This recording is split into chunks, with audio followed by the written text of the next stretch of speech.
Коомдук биринчи каналдын башкы директору Илим Карыпбеков операциядан кийин көзүн ачып өзүнө келди. Дарыгерлердин айтымында анын ден соолугунда жакшы жылыштар бар. Бүгүн таңкы саат 3-төрдө ал жол кырсыгына кабылып, унаасы жол четиндеги тосмодон өтүп барып, темир мамыга урунган.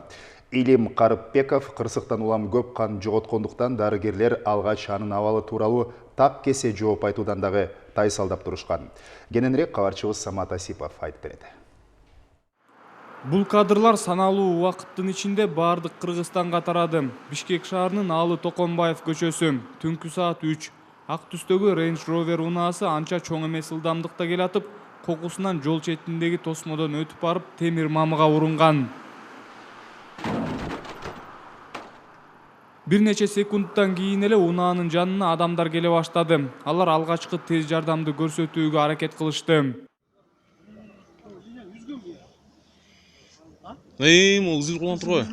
Илим Карыпбеков салондун ичинде кысылып калган. Унаада ал жалгыз болгон. Карагайга урунганда машинанын сол жак капталындагы терезеси сынып, күрөө тамырын кесип кеткен. Ушул себептен улам андан көп кан кеткен. Тез жардам келгиче күбөлөр күрөө тамырларын кысып, канды токтотуп калууга аракет кылышкан. Тез жардам кызматын силер чакырдыңарбы?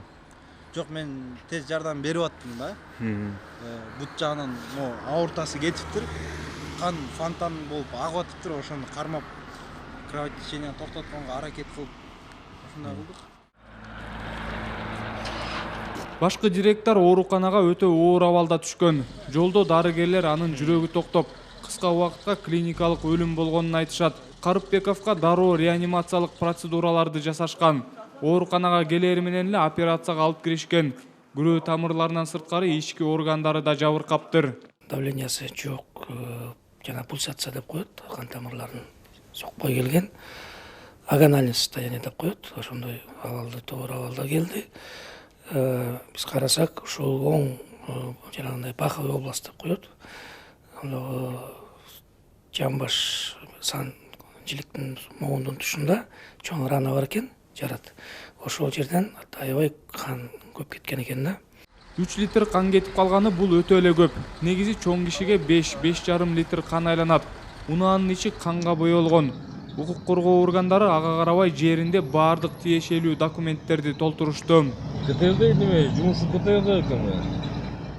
Кечке жуук Илим Карыпбеков көзүн ачып өзүнө келди. Эмне болгонун азырынча билбейт. Дарыгерлердин айтымында биринчи эле болуп, башка эч ким жабыркаган жокпу деп сураган. Башында дарыгерлер анын жашап кетүү мүмкүнчүлүгү тууралуу так жооп айткандан тайсалдап турушту. Бирок Илим Карыпбеков бул кыйынчылыктан чыкты. Саат 5:30 абалы жакшы болуп калды, өзүнө келди. Азыр өзү дем алып атат. Дем алып, өзү сүйлөп, бизди таанып, сүйлөшүп, анан башка дагы показательдер дагы жакшы болуп калды да. Суроо мен кайсы жерден болдум, кандай болду, кантип бияка келип калдым деп, мага эмне болду деп өзүнө суроо берип, анан эч кимди сүзүп алган жокмунбу деп дагы суроо берди. Бул тасмалар Сенатор ресторанынын тышкы видео көзөмөл жабдыктарына тартылып калган. Анда унаа орточо ылдамдык менен келе жатканы көрүнүп турат. Бирок бир кокустук болгон. Версиялардын бири айдоочу унааны башкарып келатып уктап кеткен.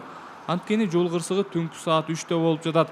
Карыпбеков мас абалда болгон эмес. Дарыгерлер анын канынан спирттин курамын табышкан жок. Белгилүү болгондой, ал өзү да спорт менен көп машыгат. Спирт ичимдиктеринин атүгүл майрамдарда да баш тартчу.